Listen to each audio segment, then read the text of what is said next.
વ્યારા ખાતે આદિજાતિ રાજ્યમંત્રી કુંવરજીભાઈ હળપતિના અધ્યક્ષસ્થાને સ્વચ્છ ભારત દિવસની ઉજવણી કરવામાં આવી। સ્ટોરી રિપોર્ટ બાય વિકાસ શાહ તાપી। આજે સ્વચ્છતા ही સેવા અભિયાન કાર્યક્રમ વ્યારા નગરની અંદર કરવામાં આવ્યો। સાથે સાથે આજે જે ગ્રામ પંચાયતો બધી સાફ સફાઈ કરીને પોતે જે સ્વચ્છતા અભિયાનમાં જોડાયા હતા અને સ્વચ્છ ગ્રામ પંચાયત બની છે એવા ગ્રામ પંચાયતોને પણ અમે અહીંયા એવોર્ડ આપવામાં આવ્યો છે અને અમારા જે અધિકારીઓ હતા એ અધિકારીઓને પણ આજે અહીંથી અમે સાઇટ એવોર્ડ આપવામાં આવ્યા છે।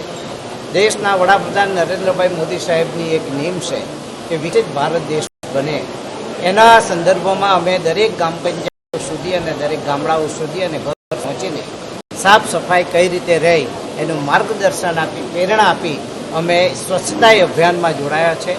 અને સ્વચ્છતા અભિયાન એ સમગ્ર દેશની અંદર ચાલે છે, ગુજરાતમાં પણ ચાલી રહ્યું છે અને ગામડાઓમાં પણ ચાલી રહ્યું છે, જેને હું આજે તમામ સ્વચ્છતા અભિયાનમાં જોડાયેલા તમામ લોકોને એક સંદેશ આપવા માગું છું કે સ્વચ્છ ભારત ક્યારે થાય કે જ્યારે આપણા ઘરથી શરૂઆત કરીને ગામડા સફાઈ થાય, તાલુકો સફાઈ બને, જિલ્લો સફાઈ બને અને રાજ્ય સફાઈ થાય। તે જ રીતે ભારત દેશ પણ સ્વચ્છ બને અને વિકસિત ભારત દેશ બને તે દિશામાં નરેન્દ્રભાઈ આગળ વધી રહ્યા છે।